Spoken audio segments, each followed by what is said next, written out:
Hey, it's Sandra. Welcome to another episode of Asexualise, my asexual life. This is the place to be for education about asexuality, so subscribe and hit that bell icon right now. So, in today's episode, we're going to be discussing what are the red flags that mean you should not date someone again, or give someone another chance, or get back into a relationship with someone, or give someone another potential chance at dating you or a relationship again. Now, you might be wondering, why am I bringing this up? Well, because out of the blue, yesterday, a guy came back into my life. I didn't even realize he'd been in my life before because I didn't even remember him. That's how memorable he was to me. So, this guy connected with me on Facebook. Now, when I say connected with me, he just came into my inbox. He did not friend request me. So to me, that is a red flag. When a guy takes interest in you, he starts putting kisses from the very beginning of his messages, but yet he's not prepared to friend request you on Facebook, even though he's come and popped in your inbox, randomly popped in your inbox, right? So that for me is a first red flag because it means that they're not open about their Facebook. They don't want me to necessarily see what's on it. They don't want me to be connected with them on there. So they want other people knowing that they know me, right? This is a huge red flag. So watch out for that. Especially if this person's been in your life before and you were friends with them in the past on Facebook. Remember this. This is a huge red flag. I would not expect someone to date me or, meet up with me without being able to see my Facebook profile fully. And I would not expect to go and see anyone that could not even show me their Facebook profile fully, meaning the photographs and information. Although I've seen enough to know that this is a red flag situation. So I'm going to walk you through it so you know what to look for. So this guy came into my inbox out of the blue, right? So first of all, I didn't recognize his name. This is very important. And during a conversation, I found out that we do know each other from before. And I know who he is now, but I didn't recognize his name. And this is the third name that he's used in an online scenario. And I can't even remember his real name now. I don't know if his real name is different to all of the three names, because I met him originally through meetup.com, and he's had two names on there. He had a name on Facebook that was slightly different to the meetup.com name, and he's got this one now. So it's 3 or 4 different names he's had, and I can't even remember his real name in real life anymore. I don't even know what it is anymore. Right? So that's the first red flag, is I didn't recognize this guy's name, but I thought he was new. I thought he was a guy that's just randomly messaged me and see my profile, because I get quite a few of them. This guy lives in York, right? But that's what it says on his profile. But it says we've got joint groups in Exeter, right? So that was another. I'm like, how can you live in York yet you've got groups with me in common with me in Exeter? Are you now live in Exeter? Right. So anyway, he randomly messages me yesterday, Monday, at 11:18 a.m. Hi, how are you doing? No, sorry. Hi, how are you, with a kiss. So obviously this is really friendly, but yes, I have had guys come in my inbox who do not know me, who behave like this with a kiss when they don't even know me. And I said, hi, I'm in the process of moving home. That was it. 3 a.m. the next day, which is also a red flag because they didn't respond to me that evening, which they could have done.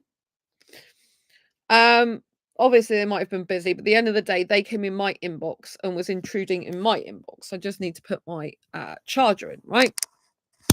So they come in my inbox, and it's 3 a.m. the next day when they reply. So this is a lot of hours they took to reply to me when they've intruded in my inbox, right?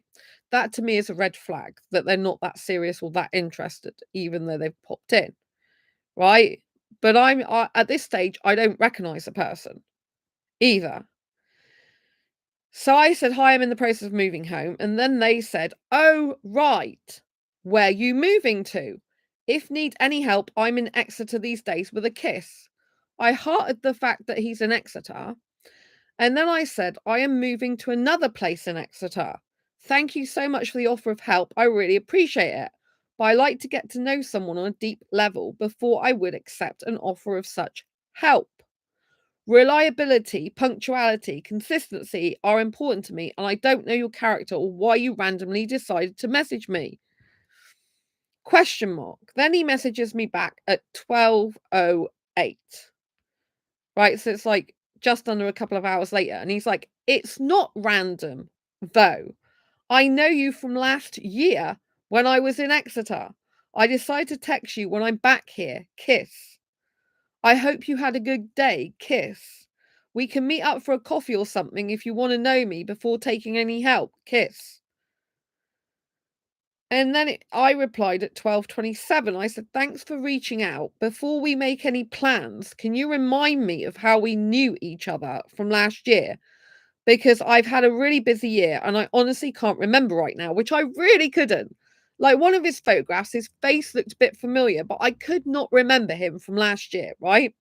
And what you want to do if a guy comes randomly into your inbox from a previous year, previous time, and you don't remember who he is, you need to make it clear and ask him, how do we know each other? Because it's up to him, or swap it out for any gender you're interested in, right? Any gender you've dated or been in your life, right? I'm saying him because this is my current situation. So you need to ask him, like, can you remind me of how we knew each other? Because when I sent this message, the penny dropped as to where I thought I knew him from. Because of one of his photographs, I was trying to remember his face and the puffer jacket. I'm like, where do I know him from? Where do I know him from? I'm like, I think it's the guy who I met up on meetup.com, who I went clubbing. Well, I went clubbing and ended up kissing him at New Year's, or I was going to kiss him at New Year's Eve party, but I couldn't but I kissed him, but he smoked and he lied about it or something. And so I said, I can't kiss him anymore. And then I saw him at a meetup. Then he asked to go, shall we go? Invited me to go clubbing with him, which I went. And then he lied to me again and actually walked out after I said that after we blatantly weren't compatible, because he said, I want a girl that I can go traveling with. I like sex. I'm like, I'm asexual. I don't want sex and I'm not interested in traveling. And he was lying again, saying he doesn't smoke when he does, right? So this guy is a pathological liar by the sound of it. He can't help but lie, right? To get what he wants, which is not good. So these are all red flags, right? And I thought when I went on meetup.com, nowadays, unless you're a full member, you can't see fully their profile picture. But luckily, I saw the picture on meetup.com, even though it's small, was identical to one of his photographs. He's changed the picture on there, but it was identical to one of the photographs, still with his old name, his last name on meetup.com. So I'm like, oh, you are that guy.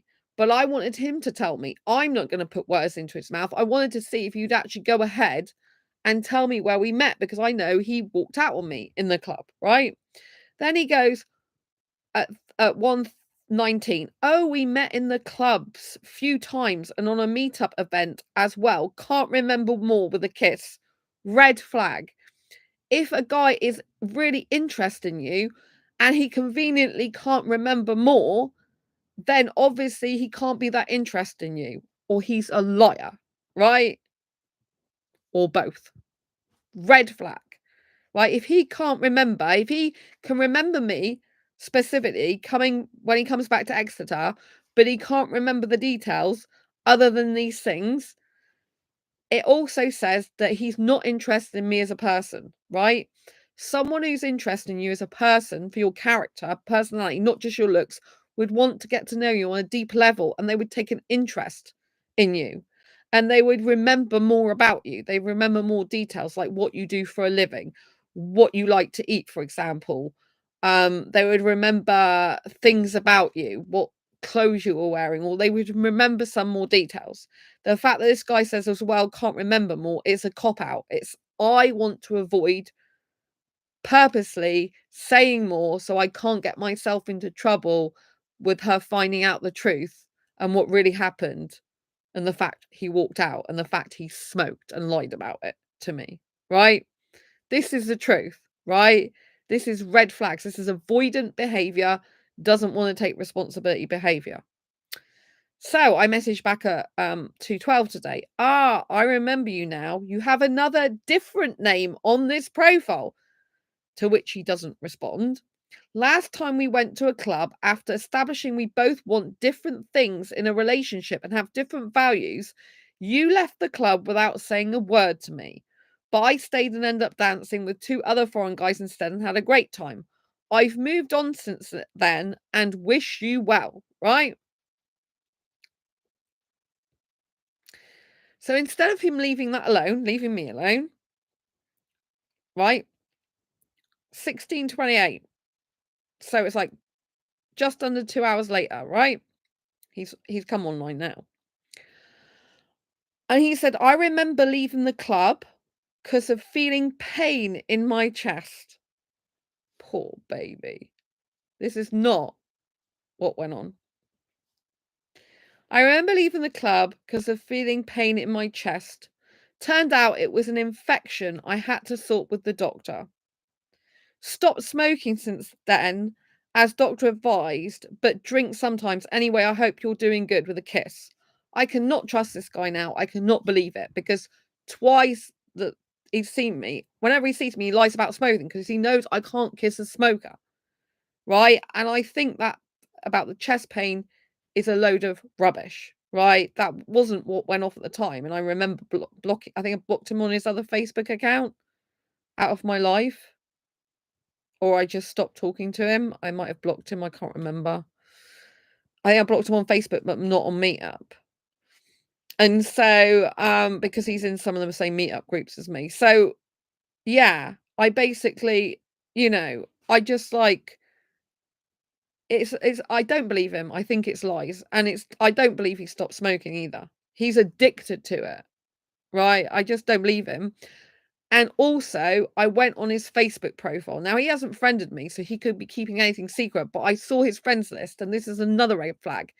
If the guy who's talking to you has friends are mostly women on his Facebook, especially if he hasn't got much else on his Facebook, I kind of hasn't got much else I can see. Now, I don't know if there is much else on there because I am not friends with him, or if he's hiding a lot of stuff from me because I'm not friends with him on there. But he has got loads of women that he's liked on there. So I'm assuming that now he's come back to Exeter, he's looking for another woman to hook up with, even if it's just kissing, right? He clearly liked kissing me and being around me. And he thinks because he's told me now that he's not smoking anymore that I'm going to kiss him again. And this is the same lies that he's told me before. And this is just bullshit, right? At the end of the day, you do not walk out on someone in a club without saying anything to them. If you were ill, you'd say, "I'm really sorry, I'm not feeling well, and I'm going to go home because I just feel so poorly." You wouldn't do that, right? Instead, I went to the toilet. He said he was going to the bar to get a drink. I came out from the toilet and he'd gone from the club, right?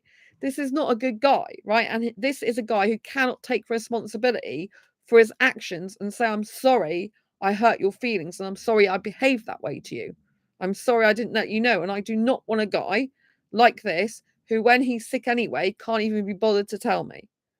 This is a weak person who can't take responsibility for their actions, right?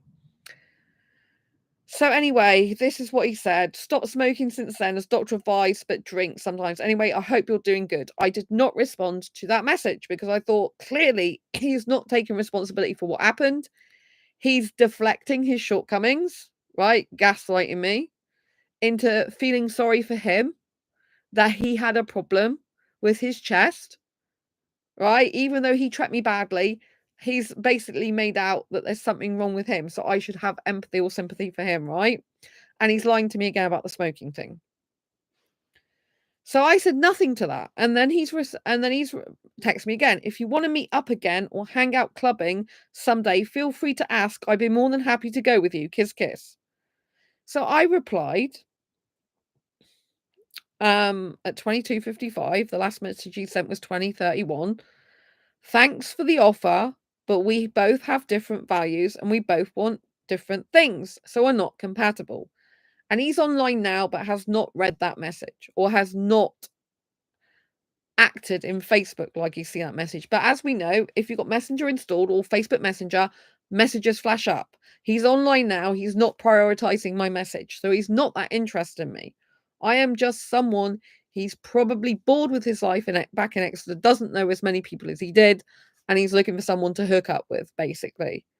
Not anything serious. So these are all red flags. I'm saying this because I want you to understand this, right?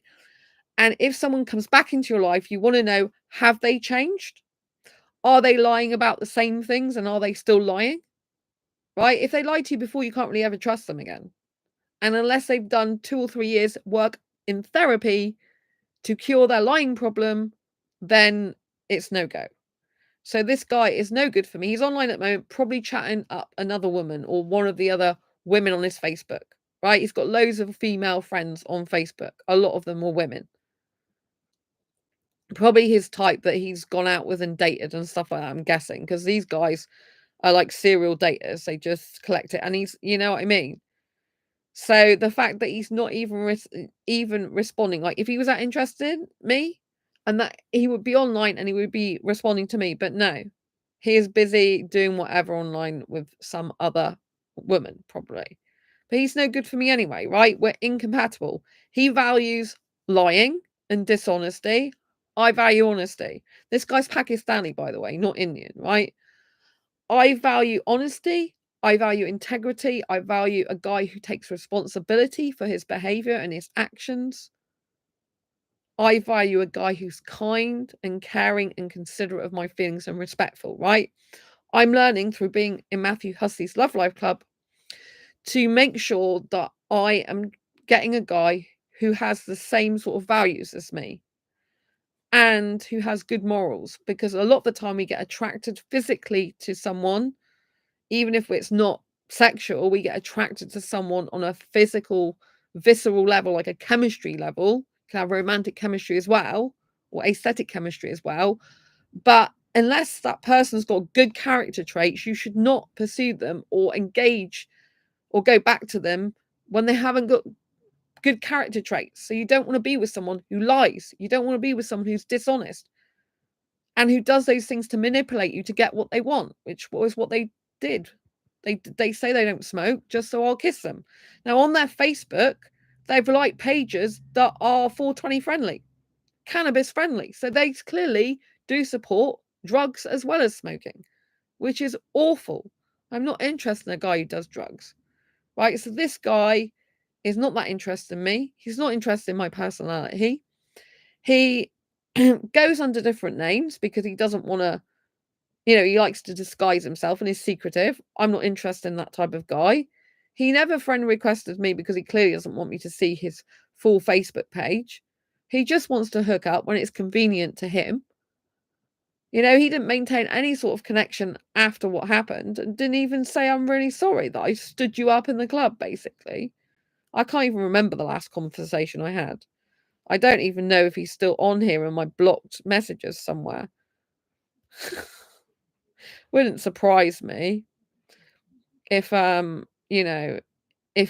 if he's somewhere if he's somewhere blocked. It's probably in my blocked list or something. Do you know what I mean? So I can't see previous conversations in my Facebook on my phone.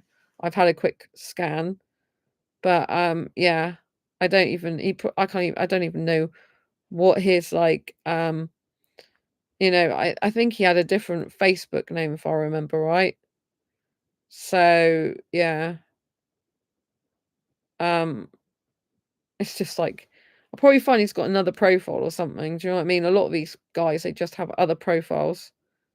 So anyway, I did have a quick look, but I'm not interested, and so do I still have some attraction for him? I'll probably have a little bit, but I know he's no good for me. You know what I mean? So don't let someone back into your life who's lied to you, and they're trying a third time to lie to me about the smoking now. Right? You don't lie to people. You don't have someone who stands you up. You have to think, I can do better than that person. Doesn't matter about the attraction though. I can do better than that person. I can be with a guy who's got much more high moral values, character traits. Swap this out for whatever gender. So what are red flags and what are green flags in a relationship? We looked at some red flags. What are green flags? Green flags would be the person accepts responsibility for their actions and for any hurts they've caused you. Another green flag would be they are vulnerable and they share vulnerabilities with you. And another green flag, is they're getting help for their any behaviors that they need to correct or their development. They're in therapy, basically. If they suffer with mental ill health, they're having to see it, they're seeing a therapist and they're happy about it. This is actually a green flag if a guy is in therapy to a certain extent. It depends how they are. If they're trying to get help, then that's a good thing. But there are exceptions to this. So one of my exes was very abusive and he went to therapy, but he was wearing like a badge of honor, saying basically that he was so much better than me because he was in therapy. And then he would still come home and be horrible to me. So therapy can be, if a guy is in therapy, it can be a green flag that he's willing to work on himself, but it could also be a potential amber or red flag if you find out that he's not really making any progress and changing during the therapy. It's just like he's going there for the motions, not because he really wants to be there.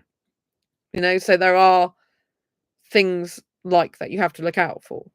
So red flags are lying, deception, lying to get what they want, to get a reaction out of your response, coming back into your life when they haven't been in contact for a year or more, being very friendly, like even when they've hurt you in the past, not acknowledging the past hurts they've caused you, thinking you're just going to allow them back into your life,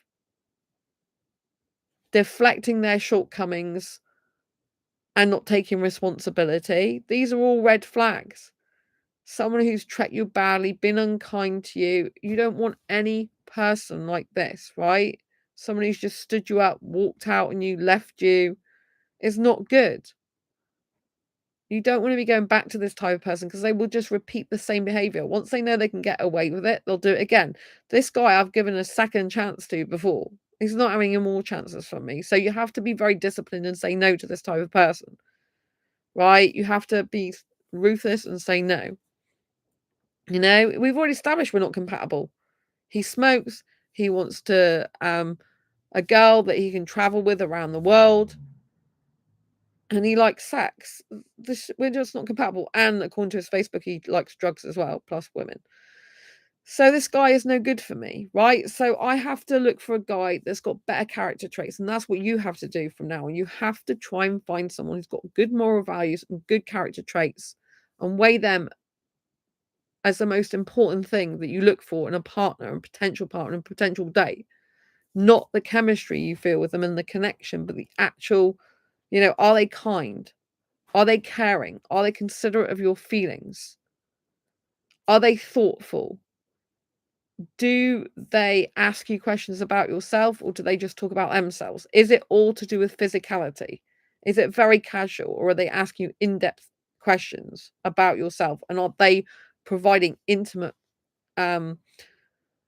insights into how they feel and how they think? If it's all very formal, very casual, very matter of, like kind of casual and matter of fact, then they're not serious about you, right? Someone who really cares about you and wants to know you better, they go deeper. They want to know how you're feeling. They want to know your personality, but they want to share parts of themselves with you. If they are just asking you questions about yourself, they're likely going to use that as ammunition against you later on. Maybe even blurring your reality. So don't let them do that, right? You don't even have to give them an explanation. I have given an explanation saying we're not compatible, which is true, we're not. What is the point in me seeing again when we're not compatible? Or just so I can be physically attracted to him again and he'd be a liar about the smoking again to get me to kiss him. It's like, he's not the best looking guy in the world either, right? He does have an air of good looking about him, but he's not the best looking guy in the world. I've kissed a much better looking guys than him. And the point is, his character is not good. He values lying. He values dishonesty. He values not taking responsibility for his actions. He values not responding back to me promptly in messages and clearly messaging other people online. He values keeping his life secret and his identity secret with 3 or 4 different names. Do you know what I mean? It's just not good. So, I don't appreciate that. I don't want a guy like that. I want a guy who's very open and honest on his social media. I want a guy that's got integrity, that's thoughtful, that actually wants to build something real, a real relationship, not something casual and hooking up, whether with or without sex. Do you know what I mean? Like, I don't hook up with sex. I don't want to hook up at all. But guys seem to think, oh, I'll hook up with her for the kissing and the physical stuff without the sex, because they still want that. Because it seems hard for guys to get any physical closeness with some women these days. So they'll take what they can get, if you know what I mean. So be wary of that as an asexual person. Like, even if you're not having sex and you refuse sex, they can be so desperate, guys, to date a woman these days.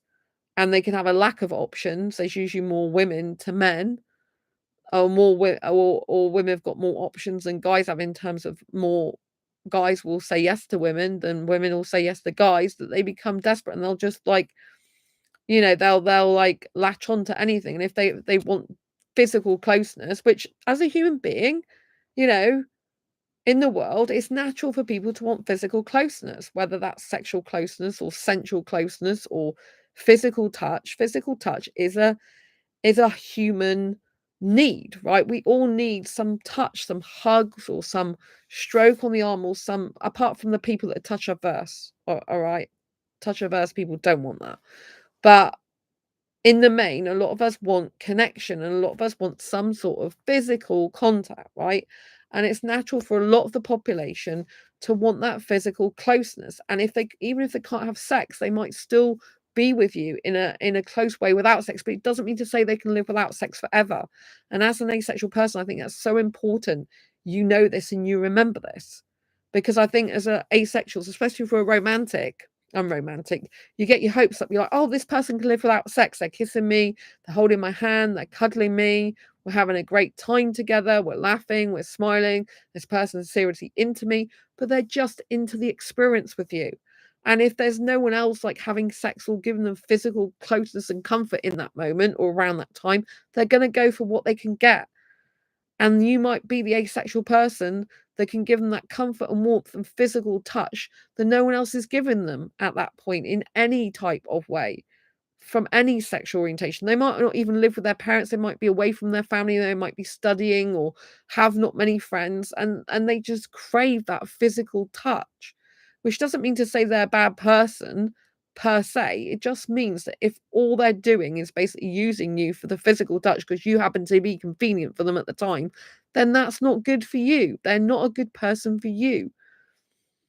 And as an asexual, I think we think, because I've done it lots of times, thinking, oh, this is going so well, they can live without sex. But it's they temporarily living without sex in those moments because they're getting the physical closeness pleasure. And they're thinking, all right, I can live without sex, but they're not going to live without it forever. A lot of them, they're just temporarily doing that to have an experience. And a lot of people seem to like an asexual experience these days, a bit like a red letter day, which asexuality is not. It's not a red letter day. It's not an experience, but that's what people seem to be going for. Oh, okay, I haven't tried an asexual person yet. Let's try an asexual person. This is what I used to get on dating sites. Oh, I'd be up for having an asexual experience. I'm like, so these people are just looking for an experience. So basically, they'll be love bombing you, they'll be into you, and then a few weeks later or a few moments later, they'll be the magical have gone because all they're looking for is experiences. It's like adrenaline. It's like a drug. It's an addiction. You know, like the honeymoon phase, where you go on theme park rides and you got the adrenaline bit, especially when you go up to the top and you plummet down. That's like the adrenaline bit. But then when you come off it, you're like, oh, right, it's over now, right? They just want the highs all the time. And then you come down and then, they just want that high all the time. So they're basically dating like a drug. They're basically dating like a drug addict, right? Where they're hooked on the feeling of the high of the relationship. So this is no good for you, right? But excuse me, this is how we get love bombed. This is how we end up in situations where we think this person's super into us. We've just met them and they're like going, oh, I really love you. I don't know what it is about you, but it's this amazing connection. It's so super great. They make my plans for the future and everything. Then all of a sudden they just grow cold and they're not that interested anymore. They're not that interested in seeing you as much or texting you as much or speaking to you as much. They're like bored with you. And it's not your fault. They were just hanging off the high of the experience.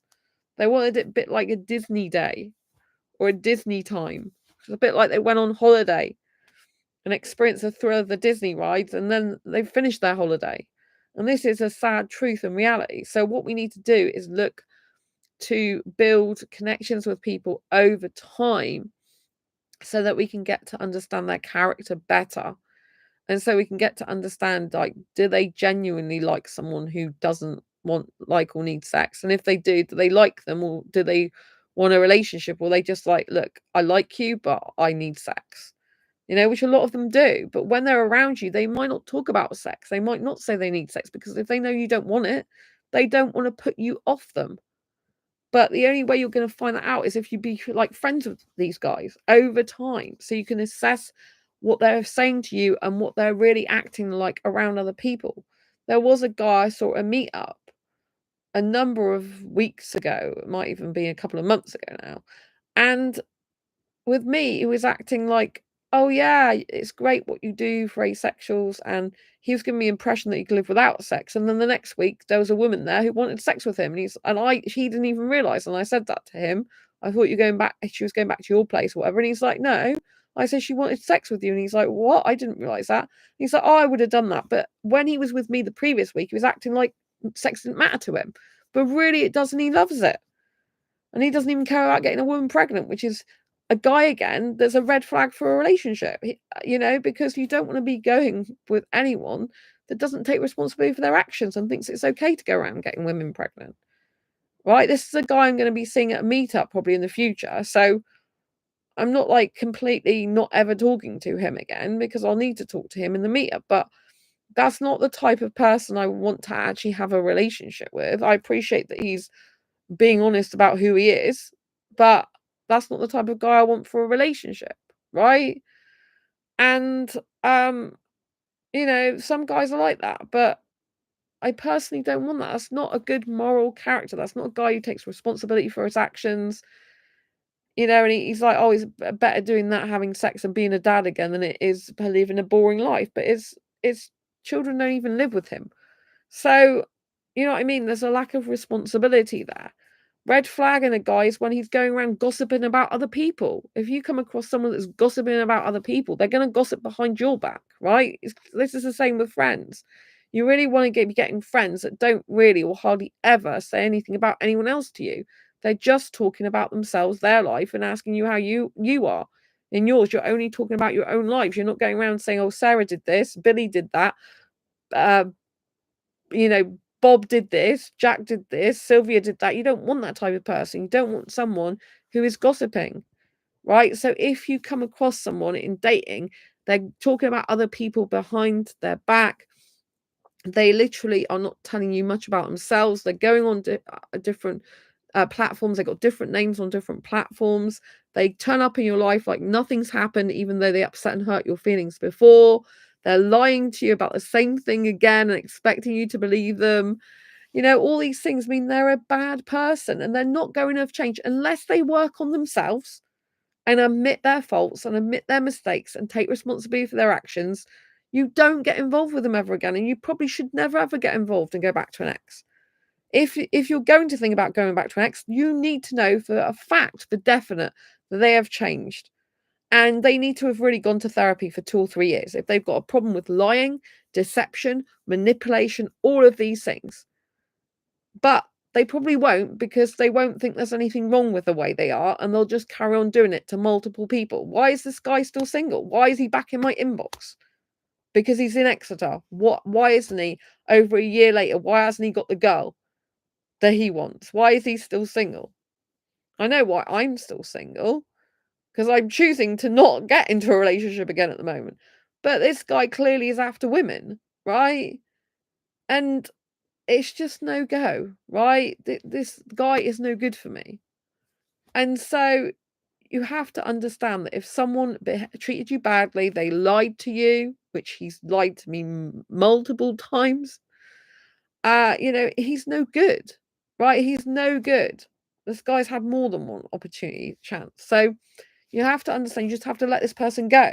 Because you have to think, like, if you get back with a person who's wrong for you, you'll never get the right person for you. And why lower your standards and go back to someone who you know's lied to you? You can never trust them again.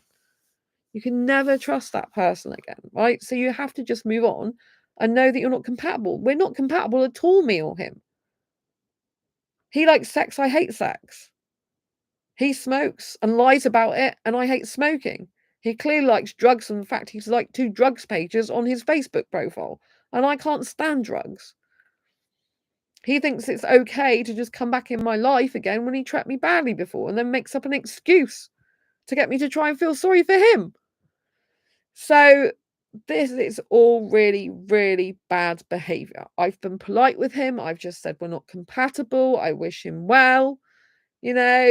At the end of the day, I've been polite to him, but it's just no good. It's a shame because while I'm talking to him, I can get on with him, but he's no good for me, right? Just because I can get on with him doesn't mean to say he's any good for me. So what we need to be doing in dating relationships, we need to be looking for a person's personality and character traits over everything else, over any attraction, over any how good we get on with them, right? How much, what I mean? We have to be looking at their morals, their values, their ethics, their beliefs. If their values, which this guy's value is, it's okay to lie and be dishonest. My value is honesty and integrity and trust, which is only got through being 100% honest, is the most important thing to me in a relationship and foundation of it. Then this guy's no good for me. So do not go back to someone who comes back into your life and has not changed, unless they categorically prove they have changed over a long period of time, and you see evidence of this, and they've actually said how things are going to be different moving forward, and they can prove this. It's no go, right? Even if you're say a guy comes back into your life and actually starts talking about love. This wasn't a love situation with me and him, by the way. It wasn't. This was an attraction, not a love situation. But say a guy came back into your life, or whatever gender, swap it out for whatever gender, and say, "Oh, I really love you," just because, or "I still love you," like a year later, just because they love you doesn't mean anything. Because unless they fundamentally change their behavior and work on themselves, nothing is going to have changed. Because if the problem was they have not got good moral character, they think it's fine to lie, they think it's fine to deflect their shortcomings, they think it's fine to lie, to manipulate, to get a result from you of what is good for them, being very selfish, right? This is no good for you. So you do not want to be going down this road again with them. It leads to heartache and heartbreak and pain and misery. You don't want that in your life, right? So some people come back in people's lives. Why do they do it? Why do they come back? Because they're bored with their life. That's the reason. Because they can't, like I said, they can't get any physicality elsewhere. So they want it from you, even if you're an asexual who can't give them sex. Even a nice cuddle and a kiss will do for some people because they're that starved of physical affection. They'll take what they can get. They want an experience. They remember they had a good experience with you. They may not have treated you well. They may not have liked everything about you because maybe it's physical to them, but they had a good time with you. They remember you stand out for some reason, probably because you're authentic, kind, and caring, and you stand out above a lot of others, right? Or it's just convenient to them, right? So you don't go back to this type of person because it's not beneficial for you. And by going back to these types of people, we just make the same mistakes over and over again, get heartache and heartbreak and pain over and over again. And we waste our time and our life doing things that are not good for our own mental and physical health and well-being, right? So you have to learn to say no, block them again if you need to block them again. Some people just do it because they're lonely and they feel sorry for themselves in that moment. That In order for someone to change, they have to be in therapy for 2 to 3 years, and they have to be there of their own accord because they want to change and know there's something fundamentally wrong with them that they need to alter, and they need to actually do it. They shouldn't be in therapy because you want them to be in therapy. They shouldn't be in therapy because their mum's told them to be, or a family members. They should be there because they want to be there. They want to do the work. They want to change themselves. Because if they're a liar, if they're deceiving, they've got bad moral and bad ethical things about them. If they don't change them, nothing changes. Right? We might make small incremental changes, and we might be at a different place in our lives. But if our morals, values, beliefs, and ethics don't change as well, and those are bad, then you can't go back with someone. Nothing's going to be different. Just because someone comes back in your life and says they're interested in you still or want to meet up again doesn't mean anything, because there's nothing that will have changed from the last scenario. It'll just be starting where you left off, basically, and turning a blind eye to the reality of the situation that they hurt you, that it caused you distress and heartache and pain. Why go through all that again? So we have to resist and say, no, thanks. We have to hire our standards up, and we have to know that we are worth far more than these people can ever offer us ever again. We have to look forward to the future with a newfound love who can build with you as a team, who want a relationship, not something casual to hook up with, who wants responsibility, who wants something real. I hope you found this video useful, helpful, and insightful. If you have, please give it a thumbs up. Don't forget to subscribe if you haven't already, and hit the bell icon so you never miss an episode. Grab a copy of my diary confessions of a hyper-romantic asexual, 78 life lessons to ace your life. Here, you will understand dating relationships on a much deeper level, a psychological level, if you like, and it will help save you heartache and pain, especially if you're asexual and dating sexuals, for example. And also grab a copy of Asexual Perspectives on Amazon. These are both bestsellers, and these will give you better insights into how to navigate dating relationships when you're asexual. Until next time, stay ace, subscribe, like I said, thumbs up, hit the bell, and share this with anyone you think may benefit from it. And if you want more videos like this, please comment below. Lots of love. Take care. Bye.